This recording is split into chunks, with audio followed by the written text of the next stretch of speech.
It was the view that sold them. In late August of last year, Megan and Alan Delaney closed escrow on a sprawling property in Palm Springs, once owned by Frank Sinatra himself. Nestled against the base of the San Jacinto Mountains, the home known locally as Twin Palms was a mid-century masterpiece. Frank had it built in 1947, a time when Hollywood elites were staking their claims in the California desert. The piano-shaped swimming pool, the custom recording booth, the bar trimmed in walnut, all of it exhaled nostalgia. Megan, a former jazz singer-turned-interior designer, had grown up listening to Sinatra on vinyl. To her, the house wasn't just a piece of history. It was a temple. The Delaneys weren't rich, not really. Alan had done well with a legal tech startup, and Megan's design firm was beginning to get traction among LA clients looking for retro glam. They were in their late 30s, no kids, and looking to slow things down. Palm Springs offered a kind of stillness LA never could. The fact that the house was owned by Sinatra didn't scare them. If anything, it gave the place gravity. But locals were less enthused. The day they moved in, the mailman, a leathery man in his 60s named Tom, dropped their letters on the gatepost and offered a warning. "Don't play his records at night," he said. Megan laughed, assuming he was joking. But Tom didn't smile. The house made noises. Most old homes do. Wood shifts, pipes moan, desert winds sneak through tight places. But this was different. The first time it happened, Megan was alone. Alan was in San Francisco on business. It was nearly midnight when she heard music drifting through the hallway. Not the sound of a stereo. Not tinny, not digital. This was warmer, like vinyl, soft and alive. The unmistakable voice of Sinatra crooning, "One for my baby, and one more for the road." She followed the sound barefoot, half amused, half unnerved. The music led her to the sunken living room, where nothing was playing. No turntable on. No radio. Just silence and a whiff of cigarette smoke so strong she coughed. When she told Alan about it the next day, he chalked it up to stress or sleep deprivation. Megan nodded but didn't mention the glass tumbler she found on the walnut bar filled with a fresh 2 fingers of whiskey, sweating as if someone had just poured it. In the weeks that followed, the house grew colder. Literally colder. Despite the 100-degree heat outside, the main hallway would plummet to near 50 temperatures around 2 a.m. every night. The air conditioner tech found no malfunctions. Alan began to wake with dry coughs and a taste of ash in his mouth. Megan noticed cigarette burns on the vintage arm of the velvet sofa she'd had reupholstered just a month ago. The weirdest part? She didn't feel scared. She felt watched. Not menacingly, but curiously. As though someone wanted to see what she would do next. That changed in mid-September. Megan had just finished setting up a small tribute wall in the lounge, a framed black and white of Sinatra, a first pressing LP, and an old Zippo lighter encased in glass. That night, she and Alan both heard a loud crash. They ran to the lounge and found the photo shattered, the lighter case wide open. From then on, Megan wouldn't go near the piano-shaped pool after dark. One morning, Megan was doing laundry when she noticed something unusual in the backyard, a woman standing perfectly still by the pool. She wore a white blouse tucked into a high-waisted skirt, like something out of the early 60s. Her hair was styled into a soft bouffant, and she seemed lost. Megan opened the sliding door, but by the time she stepped outside, the woman was gone. She wasn't the only one who saw her. A week later, their housekeeper, Rosa, quit without notice. Megan found her rosary beads left behind on the guest bed. Later, Rosa sent a voicemail in Spanish, her voice shaking. She said the house was not meant to be disturbed, that the man and the woman would not leave until they were together again. That night, Megan heard Frank's voice again. Not singing, speaking. Hoarse and low, like a man in a phone booth. "Where is she?" Alan didn't hear it, but Megan swore it was real. Halloween arrived quietly. Megan suggested throwing a small cocktail party for friends from LA vintage attire, old records, nothing loud. She hoped it might lighten the air. But the house had other plans. The record player jammed during Strangers in the Night. The bulbs in the hallway blew out. The bathroom mirror fogged over with the words, "She's gone." Most guests chalked it up to theatrics, a haunted house theme, maybe, but Megan knew better. So did Alan. Especially when he saw the cigarette smoke curling under the bathroom door despite no one smoking. The party ended early. That night, Megan went alone to the lounge and lit the Zippo she'd re-encased. She placed it on the bar, poured a glass of Jack Daniels, and turned on Sinatra's, in the wee small hours of the morning. She sat and whispered, "She's not coming back. You don't have to wait anymore." For the first time since they'd moved in, the air warmed. The house has been quiet ever since. But Megan still avoids the pool at night. And neither of them plays "One for My Baby," not even by accident. Because some songs aren't just songs anymore. They're invitations. Don't forget to subscribe and like if you liked this story.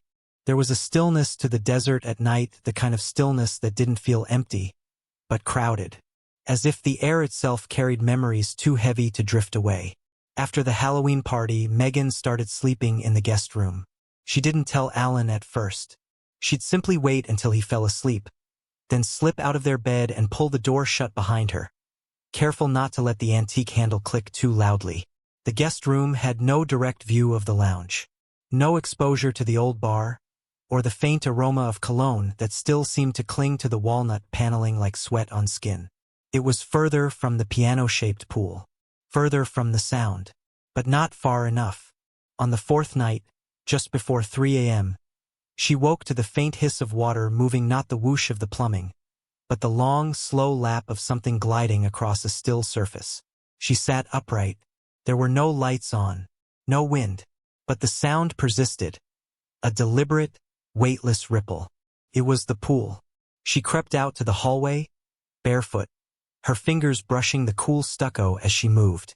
The tiles felt colder now, as though they absorbed the chill of something buried beneath them.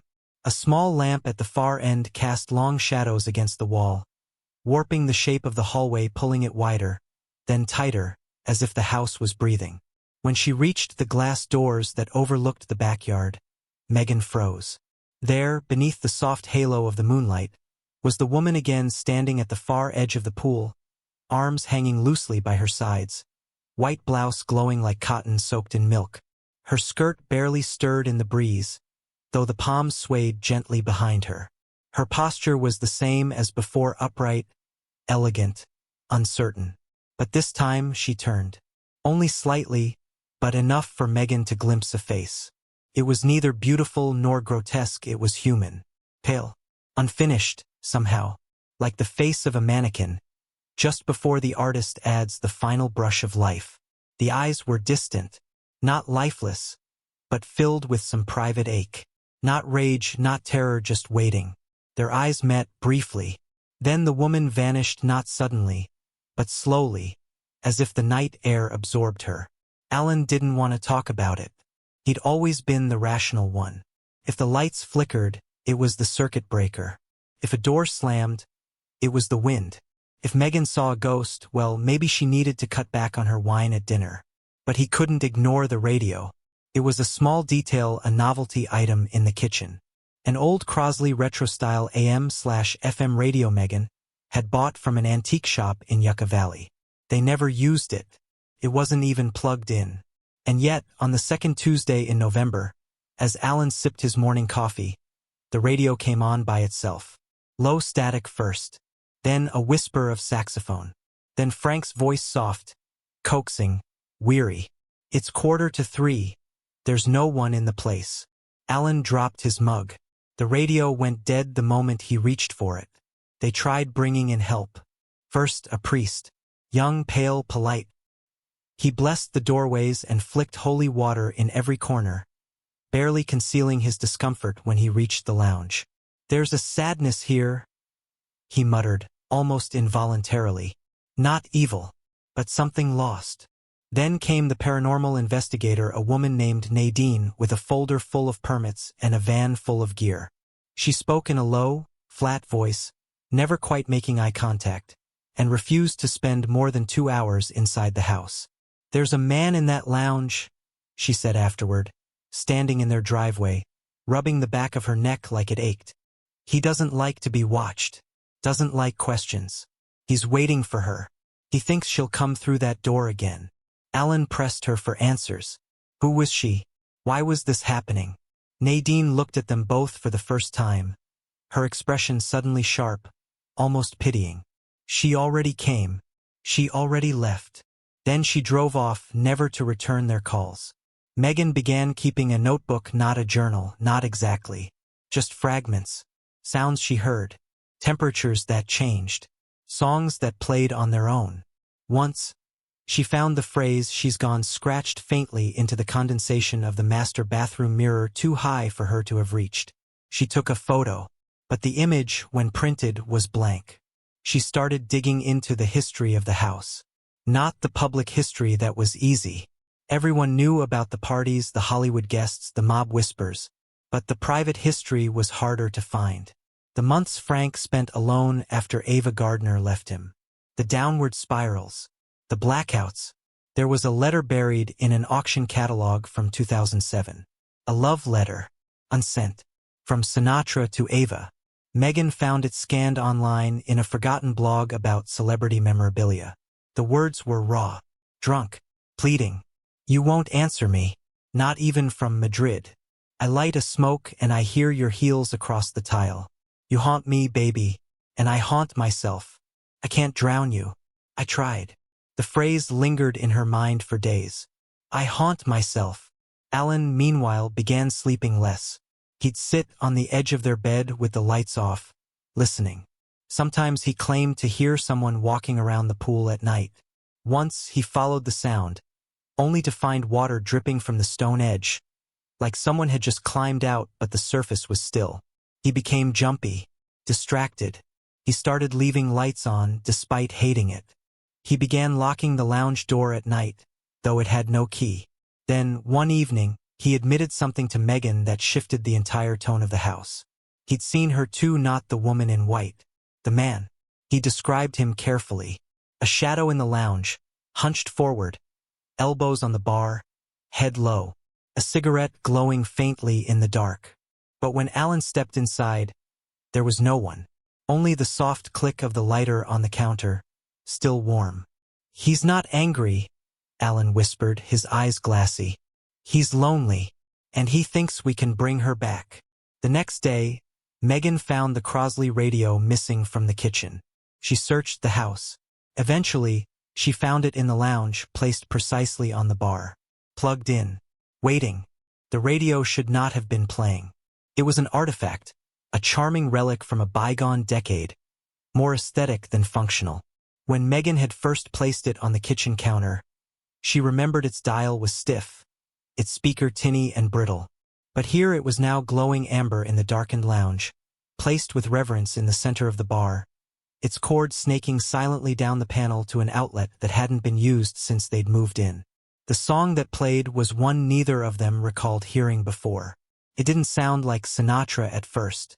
The recording was old, crumbling at the edges, the kind of brittle fidelity that spoke of forgotten tapes and dust-heavy reels.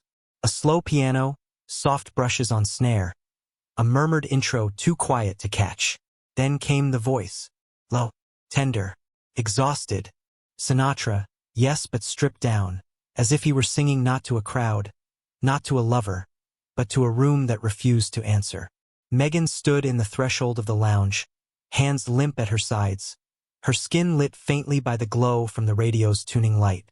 The room smelled different now, not of stale smoke or mildew like before, but of something cleaner, almost sweet. A woman's perfume, familiar but too distant to name. The voice on the recording broke.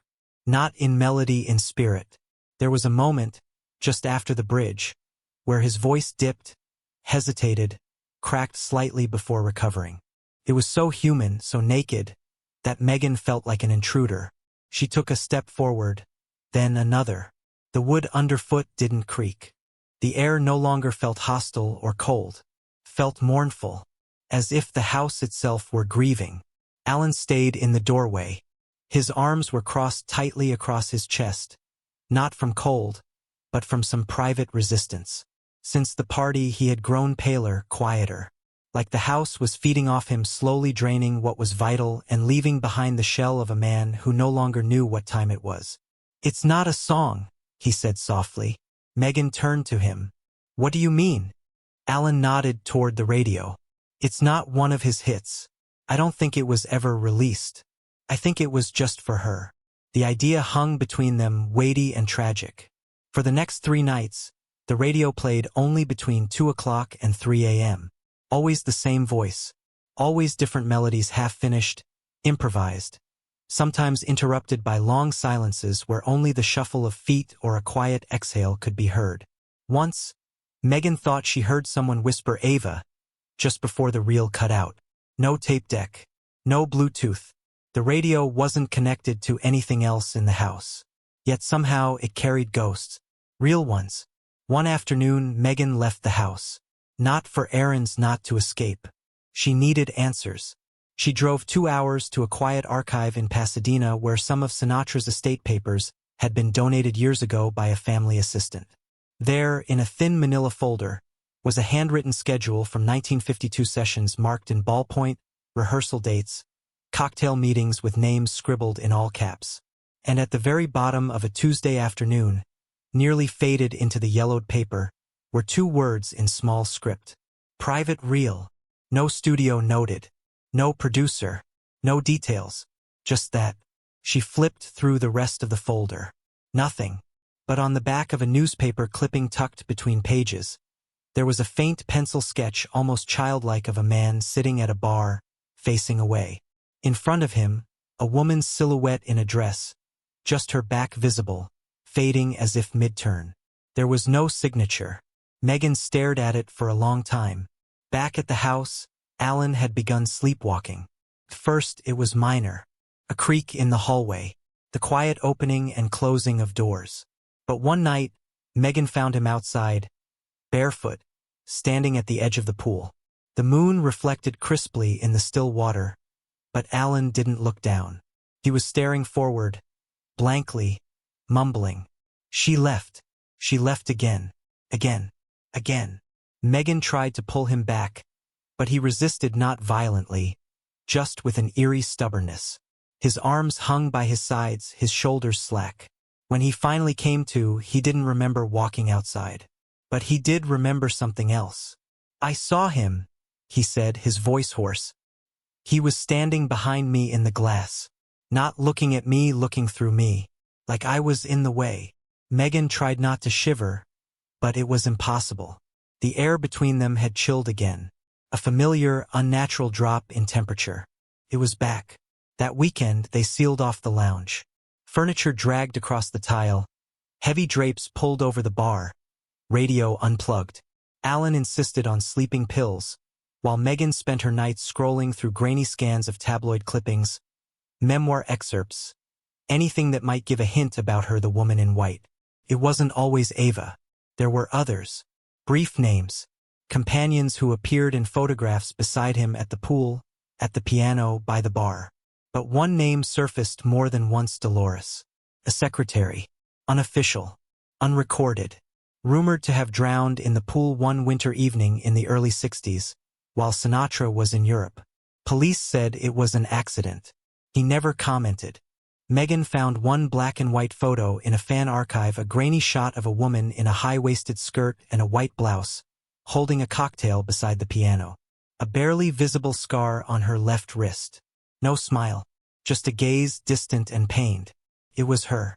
One night, as the desert winds howled and dust scratched against the windows like fingernails, the power flickered out. Not the neighborhood, just their house.